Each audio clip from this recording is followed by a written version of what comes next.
እውነት ተገለጠ እኛም አምነነዋል ባመንበት እውነት አርነት ወጥተናል ነፃ ነፃ አርነት ወጥተናል። የሚገርም ነው። ሁለት ኪዳን ነው ያለው ምንና ምን የብሉይ ኪዳንና የአዲስ ኪዳን። ለምንድነው አዲስ ኪዳን ያስፈልገው? ለምንድነው የአዲስ ኪዳን ያስፈልገው? ተመልከቱ። አዲስ ኪዳን ለምን እንዳስፈለገ እንመለከታለን። ጌታ የተባረከ። የብሉይ ኪዳን የተመሰረተው በሕግ ላይ ነው። ካደረክ ትባረካለህ ነው። ካደረክ ትባረካለህ ነው። ካደረክ ትጠበቃለህ ነው። ካደረክ በምድሪቱ ላይ ትተከላለህ ነው። የአዲስ ኪዳን አገልግሎት ግን በጣም የሚደንቃችሁ የተመሰረተው በጸጋ ነው። ሕግ በሙሴ ተሰጥቶ ነበርና ጸጋና እውነት ግን በማን ሆነ? በክርስቶስ ሆነ።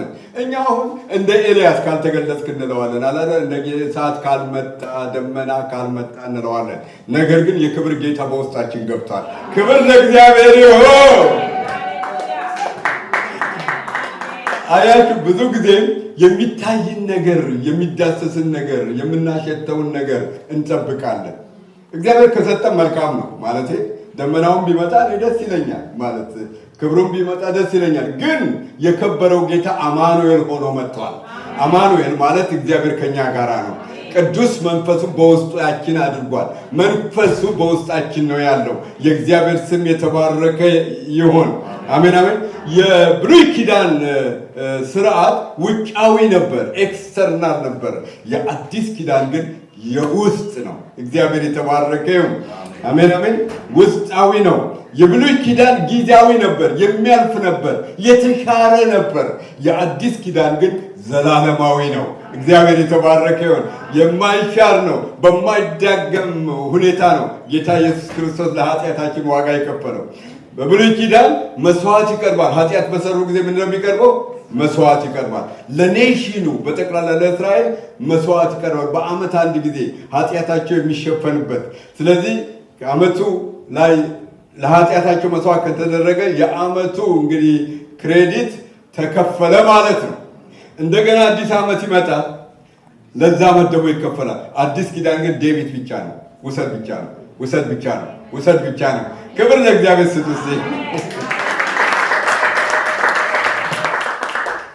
ስለዚህ ጌታችን ኢየሱስ ክርስቶስ የማይደገም የማይደገም በሉ ዘላለማዊ የሆነ አንድ መስዋዕት አቅርቦ ኃጢአታችንን አስወገደው። ኃጢአትን የሚያስወግድ የእግዚአብሔር ሃሌሉያ። ኃጢአቴ ተወግዷል በሉ። ብዙ ጊዜ ፊሊንጋችንን ስሜታችንን አላደለም የሰይጣንን ክስ ስለምናዳመጥ አቤት ኃጢአቴ፣ አቤት ኃጢአቴ፣ አቤት ኃጢአቴ እንላለን። ወገኖቼ ጌታችን ኢየሱስ ክርስቶስ ግን ዕብራውያን 1 ላይ ሲናገር ኃጢአታችንን በራሱ ካነጻ በኋላ በሰማያት በግርማው ቀኝ ተቀመጠ። ሃሌሉያ አሜን ወርሲ። ጌታችን ኢየሱስ ክርስቶስ በመስቀል ላይ ሕይወቱን በሰጠ ጊዜ በመጨረሻው ሰዓት ምን አለ? ተፈጸመ አለ። እግዚአብሔር የተመሰገነ። የኃጢአት ዋጋ ምን ሆነ? ተከፈለ። በሉ ተከፈለ። የበደል ስርየትን አገኘን። ሃሌሉያ። እንግዲህ ሰው ተመልከቱ፣ አሁን ምንም አይነት ኃጢአት ቢሰራ ወደ ጌታ ቢመለስ ለኃጢአቱ ዋጋ ተከፍሏል። በሉ አሜን አሜን።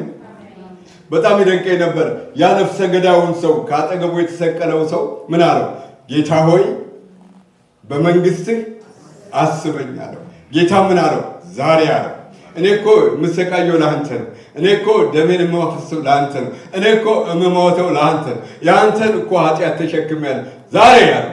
ሃሌሉያ። እስቲ ዛሬ በሉ እስቲ ከኔ ጋር በሉ እስቲ በገነተ ትገባለህ አለው። እግዚአብሔር የተባረከ። አያችሁ ብዙ ጊዜ ምንድነው መሰላችሁ ሰዎች በቃ አንድ የሚሰራ ነገር እንፈልጋለን። አንድ ገደል ውስጥ መግባት አለብን። አንድ 20 ቀን ወይም 30 ቀን 40 ቀን መጾም አለብን። ያ ሁሉ የሞተ ስራ ባይዘው እንኳን 100 ዓመት ብትጾሙ ኃጢአታችሁን የሚያሰሪ ነገር የለም። እንደውም ልንገራችሁ የራሳችሁን ጽድቅ ለማቆም ስለምትፈልጉ ከክርስቶስ ጽድቅ ጎደላችሁ ማለት ነው። ስለዚህ የሚመካ ያለ እግዚአብሔር ቃል በማን ይመካ? እግዚአብሔር የተባረከ ይሁን። እና ተመልከቱ ምንም ያህል ዘመን እኔ አንዳንድ ሰው ፍራሽ አንጥፎ መሬት ይተኛሉ፣ አንዳንዱ ደግሞ አይ መሬቷ ላይ ነው የምተኛው ይላል። ምን ለመሆን ነው? የሞተ ስራ ይለዋል። እስቲ የሞተ ስራ በሉ። ተመልከቱ የክርስቶስ ስራ አብን አርክቶታል፣ አብረክቷል በሉ እስቲ። ለምን? ክርስቶስ ሕይወቱን በሰጠበት ጊዜ መጋረጃው ይላል ቅድስተ ቅዱሳኑን የሚለየው መጋረጃ 300 ሰዎች የሚያንቀሳቅሱት መጋረጃ ከላይ እስከ ታች ተቀደደ ይላል። በዓመት አንድ ጊዜ ሊቀ ካህኑ የሚገባበት መጋረጃ ከላይ እስከ ታች ተቀደደ ይላል። መጋረጃው ተቀደዋል በሉ እስቲ። ለእኔ መግባት ሆኖልኛል በሉ እስቲ። ወደ አባቴ መግባት ሆኖልኛል፣ ወደ ጌታዬ መግባት ሆኖልኛል፣ ፊቱን ማየት ሆኖልኛል። ክብር ለእርሱ ስጡት እስቲ ይገባዋል። ተመልከቱ ያ ኪዳን ለእስራኤል የተሰጠ ነበረ። አዲስ ኪዳን ግን ለወጠው ታሪኩን። አሜን አሜን። ተለወጠ በሉ እስቲ። ወደ ኤፌሶን እንሄዳለን። ይኸውላችሁ የተለወጠውን እንመለከታለን። እግዚአብሔር የተመሰገነ ይሁን። ኤፌሶን ምዕራፍ 2 ላይ ቁጥር 12 ጀምሮ በዚያን ዘመን ይላል ከእስራኤል መንግስት ርቃችሁ ለአሕዛብ ነው የሚናገረው። ለተስፋውም ቃል ኪዳን እንግዶች ሆናችሁ በዚህ ዓለም ምንን አጣችሁ? ተስፋን አጣችሁ። ከእግዚአብሔርም ተለይታችሁ ያለ ክርስቶስ ነበራችሁ። አሁን ግን በሉ እስቲ እናንተ በፊት ርቃችሁ የነበራችሁ በክርስቶስ ኢየሱስ ሆናችሁ በክርስቶስ ደም ቀርባችኋል። እርሱ ሰላማችን ነው፣ ሁለቱን ያዋሃደ በአዋጅ የተነገሩትን የትእዛዛትን ሕግ ሽሮ በመካከል ያለውን የጥል ግድግዳን በሥጋው ምን ያደረገ? ያፈረሰ። ይህም ከሁለታቸው አንድን አዲስ ሰው በራሱ ይፈጥር ዘንድ ሰላምንም ያደርገን ዘንድ ነው። ጥልንም በመስቀል ገሎ በእርሱ ሁለታቸውን በአንድ አካል ከእግዚአብሔር ጋር ያስታርቅ ነበረ። መጥቶም ርቃችሁ ለነበራችሁ ለእናንተ ሰላምን፣ ቀርበውም ለነበሩት ሰላምን፣ ለአይሁዳውያን ማለት ነው። በእርሱ ሥራ ሁላችን በአንድ መንፈስ ወደ አብ መግባት አለንና። ደስ አይልም? በእርሱ ሥራ በርሲ የምገባው በእርሱ ሥራ ነው በርሲ እርሱ በሰራልኝ ሥራ ነው በርሲ። በእርሱ ሥራ ሁላችን በአንድ መንፈስ ወደ አብ መግባት አለንና እንግዲያስ ይላል ከእንግዲህ ወዲህ ከቅዱሳን ጋር ባለ አገሮች የእግዚአብሔር ቤተሰቦች ናችሁ እንጂ እንግዶች እና መጻተኞች አይደላችሁም። የእግዚአብሔር ቤተሰብ ነኝ በርሲ። የተሰጣችሁ ማዕረግ ልጅነት ነው። ለተቀበሉት ሁሉ ግን በስሙ ለሚያምኑት የእግዚአብሔር ልጆች የሆኑ ዘንድ ስልጣን በሐዋርያትና በነቢያት መሰረት ላይ ታነጻቸዋል። የማዕዘኑም ራስ ድንጋይ ክርስቶስ ኢየሱስ ነው። በእርሱ ሕንፃ ሁሉ እየተጋተመ በጌታ ቅዱስ ቤተ መቅደስ እንዲሆን ያድጋል። በእርሱም እናንተ ደግሞ ለእግዚአብሔር መኖሪያ ለመሆን በመንፈስ አብራችሁ ትሰራላችሁ። ተመልከቱ፣ እኔና እናንተ በጣም ሩቅ ነበር። ከተስፋው ቃል የራቅን፣ ከክርስቶስ የራቅን፣ ከኪዳኑ የራቅን፣ በኃጢአታችንና በበደላችን ሙታን የሆን የሥጋችንን ፈቃድ የምናደርግ ለዲያብሎስ የምንገዛ ሰዎች ነበር። ክርስቶስ መጣና ሕይወትን ሰጠን። አሜን በርሲ። እግዚአብሔር የተመሰገነ ይሁን። ክርስቶስ መጣና እኛን ከእግዚአብሔር ቤተሰብ ጋር አቀላቀለን። ምን አደረገን? ልጅ አደረገን። እግዚአብሔር የተመሰገነ ይሁላችሁ። ይሄ ልጅነትን ያጎናጽፈን። ስለዚህ የእግዚአብሔር ዓላማ 2-3 ሰዎች ለመፍጠር አይደለም፣ አንድ ሰውን ለመፍጠር ነው። ምን አይነት ሰው ነው ያ ሰው? በክርስቶስ የዳነ። ምን አይነት ነው ያ ሰው? በደሙ የታጠበ። ምን አይነት ነው ያ ሰው? የክርስቶስን ሕይወት የተቀበለ። በአይሁድና በአሕዛብ መካከል ልዩነት የለም ይላል። እግዚአብሔር የተመሰገነ ባይዘው በክርስቶስ ወንድ የለም፣ ሴት የለም፣ ባሪያ የለም፣ ጨዋ የለም፣ አይሁዳዊ የለም፣ የግሪክ ሰው የለም። ሁላችን በክርስቶስ ምንድነው? አንድ። ስለዚህ እግዚአብሔር ዓላማ ሁሉን ጠቅልሎ በክርስቶስ ውስጥ ማየት ነው የሚፈልገው። ሃሌሉያ። ስለዚህ በማን ውስጥ ተያዩ ነው የሚለው?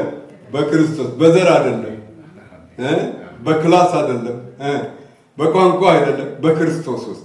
ማንንም በስጋ እናውቅም ይላል። በማን ነው የምናውቀው? በክርስቶስ። የክርስቶስ ነው የሚላችሁ ጮህ እስቲ። እግዚአብሔር የተመሰገነ ይሁን።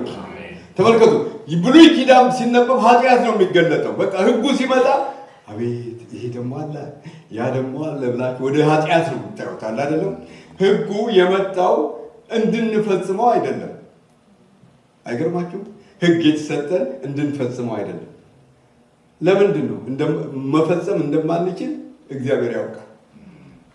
ስለዚህ ነው ህጉ የመጣው እንድንፈጽመው ሳይሆን ኃጢአተኛ መሆናችንን ሊያሳየን ነው የመጣው። ኃጢአተኛ መሆናችንን በኃጢአት ባህር ውስጥ እየሰጠምን ያለን መሆናችንን አውቀን አዳኝ አዳኝ አድነኝ አድነኝ አንተ ብቻ ነህ ልታድነኝ የምትችለው ብለን ወደ ጌታ እንድንጮህ ነው ህጉ የመጣው። አሜን በሉ እስቲ። ስለዚህ ነው ሐዋርያው ዮሐንስ ሊገልጸው ከሚችለው በላይ ስለሆነ ህግ በሙሴ ተሰጥቶ ነበር፣ ነገር ግን ጸጋ በጸጋ ላይ በክርስቶስ ተሰጠን ይላል። ጸጋ በጸጋ ላይ በጸጋ ላይ ጸጋ በጸጋ ላይ ጸጋ በማን ተሰጠን? በክርስቶስ። ተመልከቱ። ስለዚህ ብሉይ ኪዳን ሲነበብ ሰው ይኮነናል፣ ግን አዲስ ኪዳን ሲነበብ እንግዲህ ይላል በክርስቶስ ኢየሱስ ላሉት ሮሜ 8 ኩነኔ የለባቸውም ይላል። እግዚአብሔር የተባረከ። መኮነን ይገባቸው ነበረ፣ አሁን ግን በክርስቶስ ውስጥ ገብተዋል። በክርስቶስ ስለገቡ ኩነኔ የለብኝም በሉ እስቲ። እግዚአብሔር የተመሰገነ ይሁን። ብሉይ ኪዳን አንድ በግ መስዋዕት አቅርባችሁ ኃጢአታችሁን በሱ ላይ ትራንስፈር አድርጋችሁ ካህኑ በጉን ከመረመረ በኋላ ነውር የሌለው እንደሆነ ካወቀ በኋላ መስዋዕት አድርጎ ያቀርበዋል። ግን ደግሞ ከዛ ወጣ ስትሉ ሌላ ኃጢአት ሊሰሩ ትችላላችሁ። ስለዚህ ሌላ በጊዜያችሁ ጎትታችሁ መምጣት አለባችሁ። ደግሞ ትንሽ ልፍትሉ ሌላ ልትሰሩ ትችላላችሁ። በየዓመቱም ለኔሽኑ መስዋዕት ይቀርብ ነበር። ያ ሁሉ ኃጢአታችሁ እንዳልተሰረየ ነው የሚያሳየው። በአዲስ ኪዳን ግን አንድ መስዋዕት በርስቲ አንድ መስዋዕት። አይገርምም? አንድ መስዋዕት ክርስቶስ አቅርቦ ኃጢአታችንን አስወገደልን። አሜን በርስቲ። አይገርምም? ይህንን ነው ብዙዎች ለመቀበል ያቃታቸው። ይህንን ነው ተመልከቱ።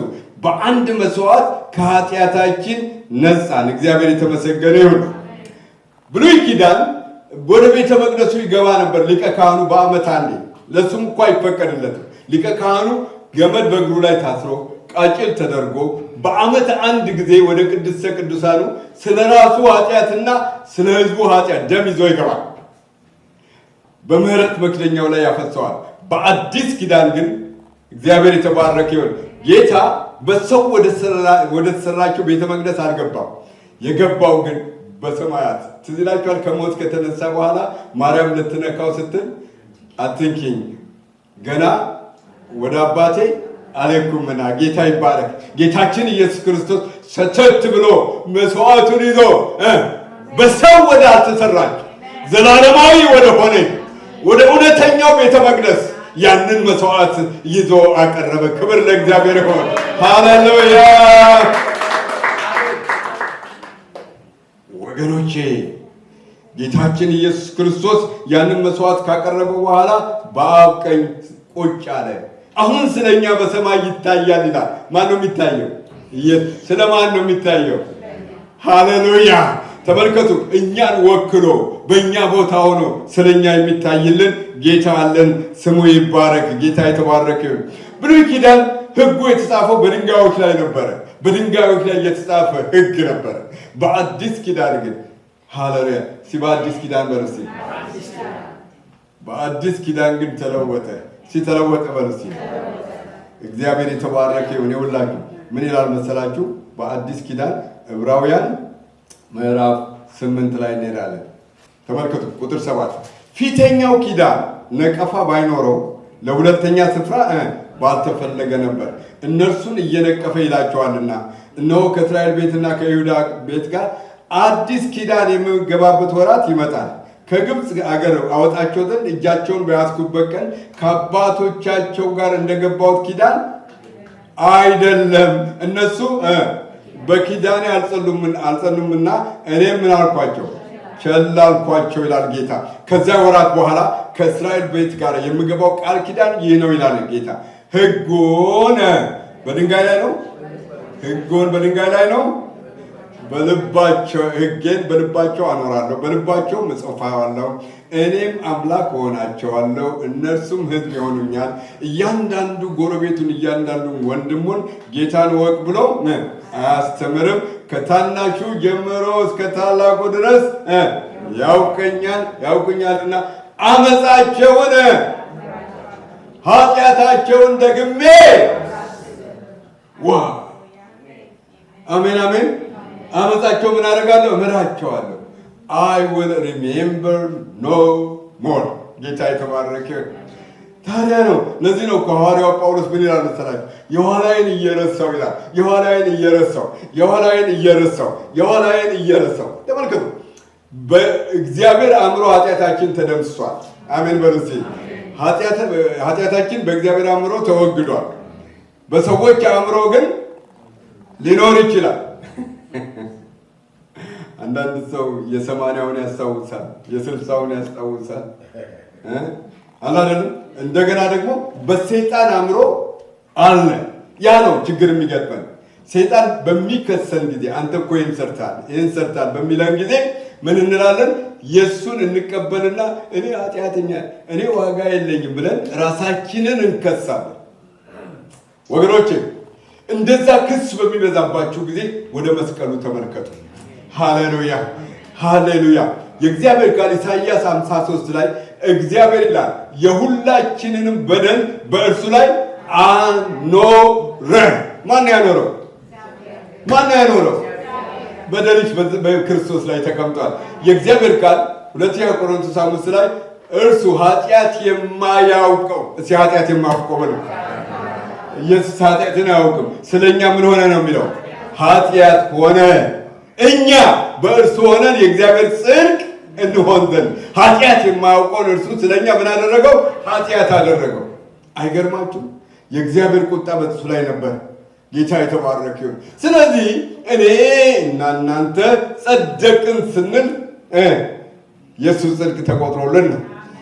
ለአብርሃምም ተቆጥሮለት ነው። ክብር ለእግዚአብሔር ይሁን። ለዳዊትም ተቆጥሮለት ነው። አመፃቸው የተሰረየላቸው እግዚአብሔር በደላቸውን የማይቆጥርባቸው የተባረኩ ናቸው ብሎ ይናገራል። ተቆጥሮልሃል ወንድሜ፣ ተቆጥሮልኛል በርሲ። እኛ እኮ ወገኖቼ አንድ ነገር ንገራችሁ፣ አገራችን ሽንፍላ የሚያውቅ ማለት የማይጠራ ነገር አለ አይደል? የማይጠራ ነገር ብታጥሙት ማለት ነው። በጣም ይገርማል። አንዳንዱ እንደውም ከነንቱን ይወረውራል፣ አይፈልግም። ሽንፍላ ህይወታችን እንደዛ ነበረ። ግን ለወደደን በሉት ከኃጢአታችንም በደሙ ላጠበን ለእግዚአብሔር ክብር ይሁን። አሜን አሜን። ወዶኛል በሉት ከነ ኃጢአቴ። ልጅ ሲወዱ ከነ ንፍጡ ነው። በዚህ እንኳን ንፍጥ ያለው ልጅ አይታይም፣ ብሉን አብኪን ሳል ግን ልጅ ሲወዱ ጌታ ከነ ጉለታችን ነው የወደደን። እኛ ችግር ያለብን ሰውን ጉለት ስናይ መቀበል ያቅተናል። እሱ ነው ያንቀጠቅጣል። አንዳንዱ ሲንቀጠቀጥ ስለ ሰው አይታችሁ ያንቀጠቅጣል። ግን ተመልከቱ፣ ጌታ ግን ገና ኃጢአተኞች ሳለን ነው የሞተልን። ገና ኃጢአተኞች ሳለን ነው የወደደልን። ምንም መልካም ነገር በእኛ አይቶ አይደለም እኛን ሲጠራን። ክብር ለእግዚአብሔር ይሁን። ስለ ጌታ ክብር ስጡት። ሃሌሉያ! ክብር ለእግዚአብሔር ይሁን። አሜን አሜን። ተመልከቱ፣ ጌታ ምን አለ? እኔ ካሁን በኋላ አለ ሰው በሰራው ቤተ ክርስቲያን፣ ሰው በሰራው ቤተ መቅደስ አልኖርም ማለት። እሺ የት ነው ታዲያ የምትኖረው ጌታ? እኔ የምኖረው ካሁን ወዲያ በእናንተ ውስጥ ነው። በእነርሱ እኖራለሁ፣ በመካከላቸውም እመላለሳለሁ። እኔ አምላክ እሆናቸዋለሁ፣ እነርሱም ለእኔ ወንድ ልጆችና ሴት ልጆች ይሆናሉ። በእናንተ ይኖራል ጌታ። እስኪ በእኔ ይኖራል ብላችሁ ጮኹ። በእኔ ይኖራል ብላችሁ ጮኹ። ፓራሴ ክራብ አረ እኔ በእምነት ነው የምኖረው በሉት። ተመልከቱ፣ እኛ ቃላችንን ስለማናከብር ትናንትና አንድ ቃል አቤል አስገባኝ እንድትመጣ ብለው አንድ ቦታ እና በቃ ቃሌን ማክበር አለብኝ ብዬ ነው የሄድኩት። ቃሌን ማክበር ኦነር ማድረግ አለብኝ ብዬ እና ምንድን ነው መሰላችሁ?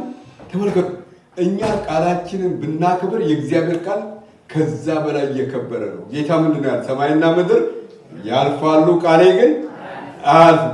እኛን ምር ያለው ሲል ምሮናል። ሃሌሉያ።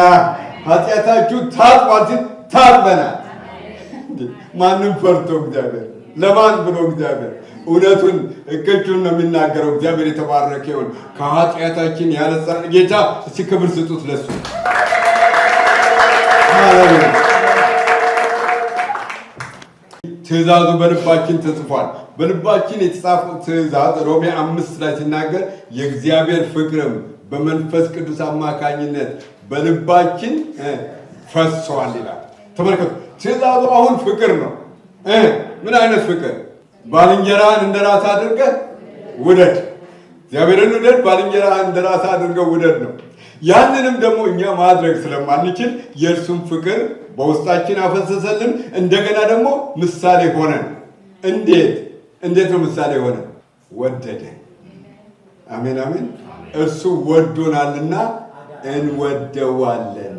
ወዶናልና እንወደዋለን። ስለወደደን ነው የምንወደው።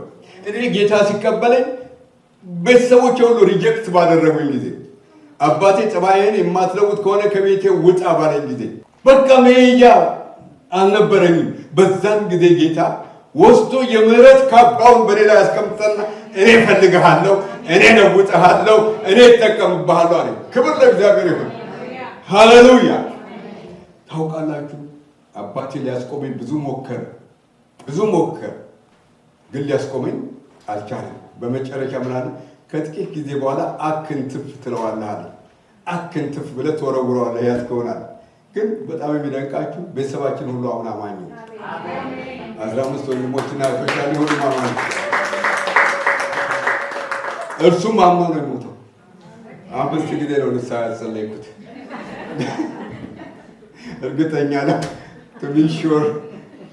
እግዚአብሔር የተባረከ ይሁን። በጣም ይደንቃል። ይሄ ጌታ ውስጤ ገብቶ ለወጠኝ። ያለ እርሱ መኖር አልችልም። እናንተም እንደዛ ናቸው። ጌታ ነክቷችሁ፣ ጌታ ለውጧችሁ። ሀብት ኢየሱስ ነው በርሲ፣ ክብር ኢየሱስ ነው በርሲ፣ ጽድቅ ኢየሱስ ነው በርሲ፣ ቅድስና ኢየሱስ ነው በርሲ፣ ተስፋ ኢየሱስ ነው በርሲ፣ ንጉሥ ኢየሱስ ነው በርሲ። ሃሌሉያ። ክብር ለእርሱ ስጡት። ረባዲያ ዶነ ማንታ ወገኖቼ፣ በብሉይ ኪዳን አዲስ ፍጥረት መሆን የለም። ዳግም መወለድ የለም። ድንጋዩ ልብ መለወጥ የለም። በብሉይ ኪዳን ህብረት ከእግዚአብሔር ጋር የለም።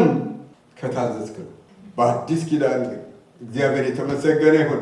አማኑኤል ሆኖ መጣልን። አሜን። አማኑኤል ማለት ምን ማለት ነው? እግዚአብሔር ከኔ ጋር በርሲ፣ እግዚአብሔር ከኛ ጋር አማኑኤል ሆኖ መጣልን። መድኃኔዓለም መጥቶ ሆኖ መጣልን። የዓለም መድኃኒት ታዳጊ ጌታ እውነተኛ አዳኝ ሆኖ መጣ። እሱ ደግሞ ሲሄድ መንፈሴን እልክላችኋል ለዘላለም ከእናንተ ጋር እንዲኖር እንደኔ ያለ አጽናኝ እሰጣችኋለሁ አለ። ሃሌሉያ። አጽናኙ መጥቷል። መንፈሱ መጥቷል። መንፈሱ ከኛ ጋር ነው። ክብር ለእግዚአብሔር ይሁን። አያችሁ ችግራችን ምንድነው? በፋይቭ ሴንሶቻችን ስለምንመላለስ ነው። እነዚህ በማሽተት፣ በመቅመስ፣ በመዳሰስ፣ በመንካት ማለት በእነሱ ስለምንመላለስ እግዚአብሔር የለም እንላለን አንዳንድ ጊዜ። ምክንያቱም በቃ ሲኦል ደጃፍ ያለን ይመስለናል። ሐዘን ምናምን ዙሪያችንን ይከባል። በዛን ጊዜ በቃ እግዚአብሔር ከኔ ጋር አለ ብሎ ለማመን ያቅተናል። ነገር ግን ጻድቅ በእምነት እንጂ በማየት አይመላለስም። አብርሃም ተመልከቱ፣ በ99 ዓመቱ ልጅ እሰጥሃለሁ ብሎ መጣ። ወደ ራሱ ቢመለከት ምን ትቀልላለህ? እሱም ተናግሯል። አንድ ጊዜ ምን አለ? በቃ እስማኤል በፊትህ ነው አለ። እስማኤል በፊቱ። ምክንያቱም ቢያይ ሰውነቱ አርጅቷል፣ እንደ ሞተ ሰው የሆነ ሰው። አብርሃም ግን ተስፋ በሌለበት ጊዜ ተስፋን ይዞ አመነ። ያመነበት አምላክ ለሙታን ሕይወትን የሚሰጥ የሌለውን ነገር እንዳለ አድርጎ በሚጠራ ባመነበት አምላክ ፊት ይላል። እግዚአብሔር የተመሰገነ ይሁን። ተመልከቱ፣ እኔና እናንተም አንዳንድ ጊዜ ዙሪያችን እንደዛ ሊሆን ይችላል። በቃ ሐዘን ችግር ምናምን ግን በእምነት የእምነት ሰው እግዚአብሔርን ያያል። የእምነት ሰው በተስፋው ቃል ላይ ይቆማል። የእምነት ሰው እግዚአብሔር እንዳለው ነው ይላል። ያንን አምነን ስንናገር ዲፕሬሽን ይሄዳል፣ ጭንቀት ይሄዳል፣ ፍርሃት ይሄዳል፣ ሐዘን ይሄዳል፣ ብቸኝነት ይሄዳል። ኢየሱስ ጌታ ነው በርሲ ሃሌሉያ የኢየሱስ ነኝ በርሲ። ስለዚህ ብሉይ ኪዳን ጥላ ነው። ተመልከቱ፣ አንድ ሰው መጣ ብሏችሁ ጥላውን ከሩቅ ካያችሁት አገኘሁት ብላችሁ ጥላውን ታቅፋላችሁ? ያ ሰው ቅርብ መሆኑን ነው የምታዩት። ብሉይ ኪዳን ጥላ ነው ይላል። አዲስ ኪዳን ግን አካል ነው። አካሉ አሁን መጥቷል። ማን ነው? ኢየሱስ ነው። ከኢየሱስ ጋር ህብረት የምናደርገው በእምነትና በእምነት ብቻ ነው። እምነት የሌለበት ነገር ሁሉ ኃጢአት ነው ይላል። ስታገለግሉ በእምነት፣ ስትሰጡ በእምነት፣ ስትጸልዩ በእምነት፣ ከቤት ስትወጡ በእምነት፣ ስትገቡ በእምነት። እግዚአብሔር የተባረከ ይሁን። ስለዚህ ነው ዳዊት አስቀድሞ ነግሮናል። እግዚአብሔር ምን ነው አለ? እረኛዬ ነው የሚያሳጣኝም የለም።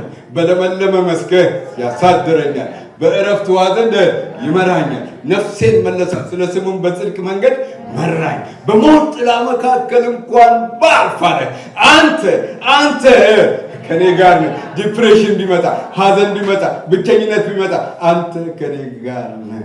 እውነት ተገለጠ፣ እኛም አምነነዋል። ባመንበት እውነት አርነት ወጥተናል። ነፃ አርነት ወጥተናል።